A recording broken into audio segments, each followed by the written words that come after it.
Sa tahimik na baryo ng Balete, palaging sinasabi ng mga bata na huwag lalapit sa lumang puno na nasa likod ng kapilya. Pero matigas ang ulo ni Maria, 12 taong gulang at likas na mausisa.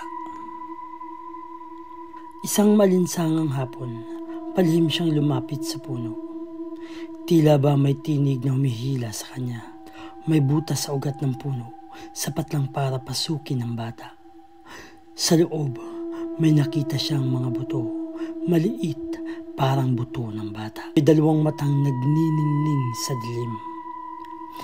Napasigaw siya at pilit na lumalabas, pero may tumama sa kanyang paa, matulis, mainit, parang kuko.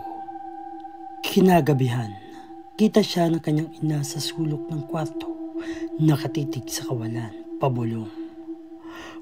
Pabulong, nagugutom ulit ang puno. Pagsapit ng umaga, wala na si Maria.